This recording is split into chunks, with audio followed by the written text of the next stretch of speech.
Bitcoin.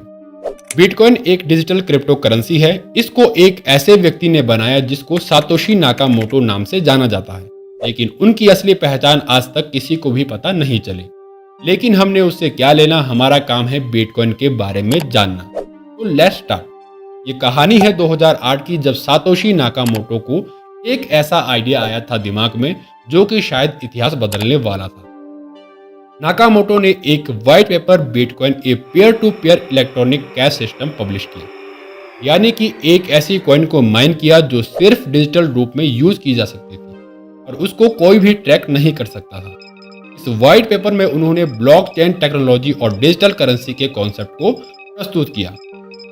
वास्तव में bitcoin का जन्म 3 जनवरी 2009 को हुआ, जब नाकामोटो ने पहले बिटकॉइन ब्लॉक को माइन किया और इसके बाद बिटकॉइन की पहली ट्रांजैक्शन सातोशी नाकामोटो और हैल फेनी के बीच में हुई। शुरुआत में बिटकॉइन की कीमत बहुत कम थी, लेकिन इसकी पॉपुलैरिटी के साथ इसकी कीमत इंडियन रुपीस में 57 लाख तक एक समय में पहुंच चुकी थी। बिटकॉइन की ग्रोथ और एडॉप्शन के साथ इसका प्राइस भी बढ़ता गया। आज बिटकॉइन एक प्रमुख क्रिप्टो करेंसी है और दुनिया भर में लोग इसे डिजिटल इन्वेस्टमेंट के रूप में इस्तेमाल करते हैं। अब बात करते हैं बिटकॉइन बनाने का प्रोसेस। अभी तक वीडियो में मैंने आपको जानकारी दी बिटकॉइन के बारे में और कैसे बना और कब बना। अब बात करते हैं बिटकॉइन को माइन कैसे किया जाता है। बिटकॉइन को माइन करने के लिए एक प्रोसेस होता है जिसे हम बिटकॉइन माइनिंग कहते हैं। बिटकॉइन माइनिंग एक डिसेंट्रलाइज्ड नेटवर्क के अंदर ट्रांजैक्शन वेरिफिकेशन और ब्लॉक क्रिएशन का प्रोसेस है। इस प्रोसेस में माइनर्स लोग जो भी क्रिप्टो करेंसी नेटवर्क को सिक्योर करते हैं, ट्रांजैक्शंस वेरीफाई करते हैं और न्यू ब्लॉक्स को ब्लॉकचेन में शामिल करते हैं। ये ब्लॉक्स ट्रांजैक्शन रिकॉर्ड को स्टोर करते हैं। ये है कुछ कदम बिटकॉइन माइनिंग प्रोसेस के। Transaction verification. Bitcoin miners unconfirm transaction को वेरीफाई करते हैं। जब कोई बिटकॉइन ट्रांजैक्शन होती है तो उसे एक पेंडिंग स्टेटस मिलता है।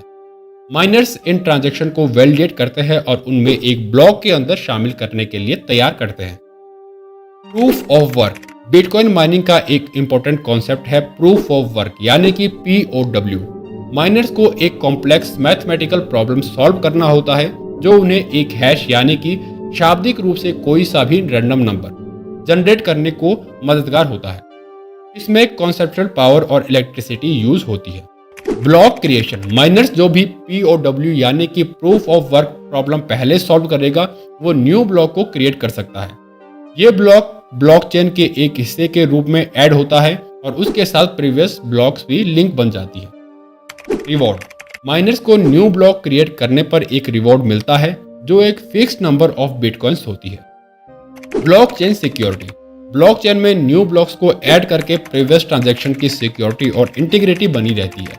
इस प्रोसेस को डिसेंट्रलाइज्ड और कंसेंसस एल्गोरिथम सपोर्ट करता है। बिटकॉइन माइनिंग किसी भी इंडिविजुअल के लिए आजकल एक प्रॉफिटेबल तरीका नहीं है, क्योंकि ये बहुत ज़्यादा कंसेप्चुअल पावर और इलेक्ट्रिसिटी कंजप्शन रिक्वायर करता है। इसलिए अक्सर लोग माइनिंग पूल्स में शामिल होते हैं जहां पर एक साथ काम करके रिवॉर्ड को शेयर करते हैं। बिटकॉइन माइनिंग की स्क्रिप्ट या डिटेल्ड प्रोसेस को यूट्यूब पर आप सर्च करके देख सकते हैं, लेकिन ध्यान रहे कि माइनिंग कुछ कंट्रीज में लीगल नहीं है और एनर्जी कंजप्शन और एनवायरमेंटल कंसर्न्स भी है। इसलिए माइनिंग करने से पहले लीगल और एनवायरमेंटल रेगुलेशन को ध्यान में रखना बहुत जरूरी है। माइनिंग का हमारा प्रोसेस कंप्लीट हो चुका है और अभी तक शायद आप बिटकॉइन के बारे में जान चुके होंगे पूरे तरीके से। इसलिए अब हम बढ़ते हैं एक स्टेप आगे और बात करते हैं बिटकॉइन का डार्क वेब में क्या रोल है और किस तरीके से बिटकॉइन का यूज डार्क वेब में होता है। डार्क वेब एक एन्क्रिप्टेड नेटवर्क होता है जहां पर एनोनिमिटी और प्राइवेसी के लिए वेरियस टूल्स और क्रिप्टो करेंसीज का इस्तेमाल किया जाता है।